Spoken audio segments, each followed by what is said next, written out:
You are standing in front of the biggest animal on land. It weighs 6 tons. It has enough meat to feed an entire village for weeks, and you are hungry. This is not a zoo. This is the African savanna, roughly 70,000 years ago, and your ancestors are looking at this animal the same way you look at a supermarket. Because back then, elephants were food, real food, the kind of food that could save your tribe from starvation. And here's the part that should stop you cold. They hunted them regularly. There are butchery marks on elephant bones that are nearly 2 million years old. Your ancestors were killing and eating elephants long before they were painting cave walls, long before language, long before fire was fully tamed. So here's the question that nobody asks. Why did we stop? You walk past a butcher shop today and you do not think twice about beef, pork, lamb, chicken, but elephant never shows up on any menu. Not in Europe, not in America, not in most of Asia. And if someone offered it to you right now, you would probably feel sick. Not because it is dangerous, not because it tastes bad, but because something inside you says no. And that reaction, that quiet revulsion, is not an accident. It has a history, and the answer reaches much further back than you think. Stay with me until the end of this video, because the last part will change the way you see every meal you have ever eaten. Let us go back to the beginning.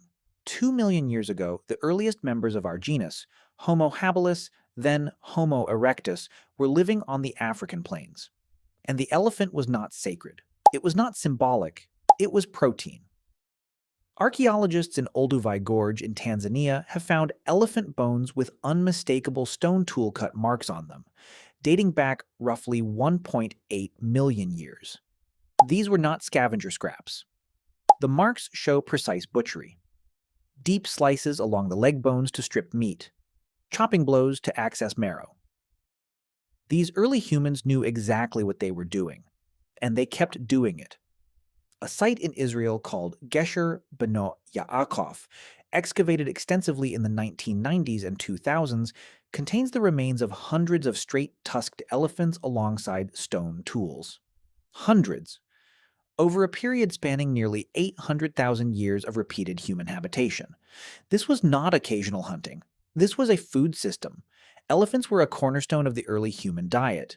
Not a delicacy, not a last resort, a staple. Now imagine you are there. You are standing at the edge of a watering hole in what is now the Jordan Valley. The air smells like dust and river mud. The herd comes down to drink in the late afternoon. Your group has been tracking them for 2 days. You have sharp flint in your hand. The biggest one at the edge of the herd is old, slower than the others, and you know that one kill feeds everyone, every child, every elder, for weeks. This is not cruelty. This is survival arithmetic. One enormous animal versus dozens of human lives. And for nearly 2 million years, humans ran that calculation the same way every time. So what changed? Here is where the story gets strange. Because the shift did not happen because humans suddenly decided elephants were cute. It did not happen because of ethics. It happened because of a crisis so catastrophic it almost ended our entire species. Scientists call it the late Pleistocene megafauna extinction, and it wiped out roughly 2/3 of the world's large animals. Mammoths, giant ground sloths, dire wolves, cave lions, woolly rhinos, and in Africa and Asia, elephant populations were hammered. Not wiped out entirely, but devastated. This happened in waves between roughly 50,000 and 10,000 years ago, as humans spread out of Africa and across the globe. And wherever modern Homo sapiens arrived, large animal populations collapsed. The pattern is so consistent that researchers like Paul Martin in the 1960s and 1970s coined the term Overkill Hypothesis. The idea is brutal and simple. Humans hunted the megafauna of every continent they entered, and the megafauna had no fear of us. They had never seen us before. They did not run. They did not associate us with death, and we killed them at a rate they could not recover from. A mammoth takes over 20 years to reach sexual maturity. An elephant takes even longer. When you are killing these animals faster than they reproduce, collapse is not a question of if. It is a question of when. And in many places it happened fast. Within a few thousand years of human arrival, the largest land mammals on every continent outside Africa were gone. Now here's the thing about Africa. Africa is different. Because African megafauna co-evolved alongside humans for millions of years. They had time to develop fear responses. They learned to avoid us. They adapted, which is why African elephants are still alive today, while the woolly mammoth is not. But even in Africa, elephant numbers shrank, habitats changed, human populations grew, and something else happened. Something that would permanently rewire the human relationship with these animals. Farming. Around 10,000 to 12,000 years ago, in different parts of the world at nearly the same time, humans stopped following food and started growing it. The Fertile Crescent, the Yellow River Valley in China, Mesoamerica. And when you start farming, the entire logic of which animals you eat changes completely. Think about the animals we domesticated for food: cattle, pigs, sheep, chickens. What do they all have in common? They reproduce fast. They eat plants. They are not particularly dangerous to keep, and they can be raised in small spaces. Now, think about an elephant. A female elephant is pregnant for 22 months, the longest gestation period of any land animal alive. She gives birth to a single calf. That calf will not be able to reproduce for another 10 to 12 years. You cannot run an elephant farm. The math simply does not work. You would slaughter your breeding stock faster than it could replenish itself. Even today, with all of modern veterinary science and agricultural technology, no one has successfully created a self-sustaining elephant breeding operation for food. It is not possible at scale. The animals that became our food supply were the ones that could sustain a food supply. Elephants could not. And so, over thousands of years as farming spread and cattle and pigs and sheep became the foundation of human civilization, elephants quietly exited the menu. Not all at once, not everywhere at the same time, but gradually. And here is where it gets fascinating, because once elephants stopped being food, something else happened to them. They became useful in a completely different way. In South and Southeast Asia, beginning roughly 4,000 years ago, humans began capturing and training elephants. Not for meat, for labor. War elephants, logging elephants, ceremonial elephants. The first recorded use of war elephants in battle is from the Indian subcontinent around 1100 BCE. By the time of Alexander the Great's campaigns in 326 BCE, he was fighting against war elephants fielded by the armies of King Porus in what is now Pakistan. Ancient accounts describe the Macedonian soldiers freezing in terror the first time they saw war elephants charging. These were not animals you ate. These were weapons, living tanks. And in Hindu and Buddhist traditions, the elephant took on sacred meaning. Ganesha, the elephant-headed deity, is one of the most widely worshipped figures in Hinduism. In Buddhism, a white elephant is considered a divine symbol. The Buddha's mother was said to have dreamed of a white elephant before his birth. Across South and Southeast Asia, elephants became woven into religious life, royal ceremony, and cultural identity. You do not eat something you worship. You do not eat something that carries your gods. And so in the regions where elephants were most common, a cultural taboo was forming. Not a written law, not a decree. Just a shared understanding that passed from generation to generation. These animals are not food. Now, think about what that means for you, because this is the part that makes it personal. You did not decide that elephants are not food.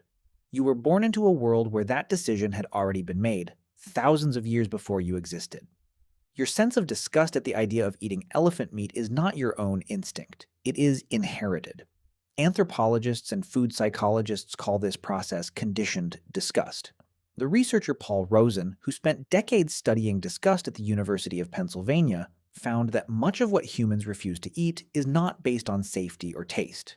It is based on cultural transmission. What your parents refused, what your community refused, what the stories and symbols around you labeled as wrong. Rosin's work showed that once a food becomes associated with a sacred animal, a dangerous animal, or a companion animal in a culture, disgust responses form fast, and they stick. They are extraordinarily hard to reverse. Even if you were told that elephant meat was safe, nutritious, and freely available, most of you watching this would still feel deeply uncomfortable eating it. That feeling is real, but it is not yours alone. It was installed in you by thousands of years of cultural evolution. But here is the twist. Not everywhere on Earth shares this taboo. In parts of Central and West Africa, elephant meat has been consumed historically and in some communities still is. The term for it is bushmeat. And the practice exists not because those communities lack culture or ethics, it exists because their history with elephants took a different path. No war elephants. No sacred Ganesha. No centuries of royal ceremonial use. Just subsistence hunters in dense forest for whom an elephant represented the same survival arithmetic your ancestors understood 2 million years ago. One enormous animal, many hungry people. But this brings us to the modern world, and the modern world has changed the equation completely. African forest elephants and African bush elephants are both listed on the IUCN Red List. Forest elephants are classified as critically endangered. Bush elephants as vulnerable. Decades of ivory poaching devastated populations throughout the 20th century. From an estimated 3 to 5 million African elephants in 1900, numbers dropped to around 400,000 by the 1990s. The poaching crisis peaked in the 1970s and 1980s, with tens of thousands of elephants killed every single year. In 1989, the Convention on International Trade in Endangered Species, CITES, imposed a global ban on commercial ivory trade. And in most African nations, hunting elephants for any purpose, including meat, is now illegal. In those few places where it is technically legal under controlled trophy hunting permits, eating the meat is still rare, stigmatized, and facing increasing legal pressure. The populations simply cannot sustain commercial consumption. An animal that takes 22 months to gestate a single offspring cannot replenish itself at any meaningful rate against human demand. And Asian elephants found across India and Southeast Asia are classified as endangered. Hunting them is illegal in every country where they live. So we have arrived at the full picture, and it is more layered than anyone expects when they first ask the question. We do not eat elephants because the farming math never worked. We do not eat elephants because in the ancient world, their value as labor, as weapons, and as sacred symbols made them more powerful alive than dead. We do not eat elephants because cultural taboos formed over millennia and were passed down through every generation until they became instinct. And we do not eat elephants because there are so few of them left that consumption at any scale would finish the job that ivory poachers started. But here is what I want you to sit with. You feel like your food choices are personal. They feel like preferences, like taste, like character, but almost none of your food choices started with you.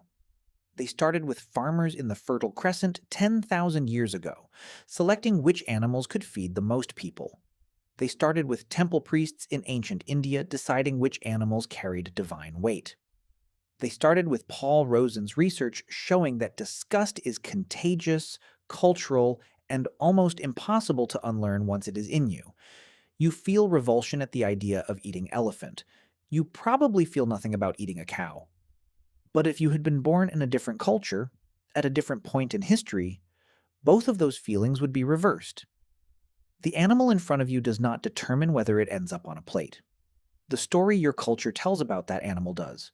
And you inherited that story before you were old enough to question it. 2 million years of humans eating elephants.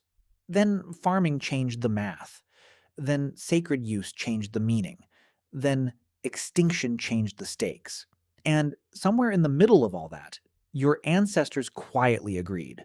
Not this one, not anymore. And you were born already knowing the answer, you just never knew why.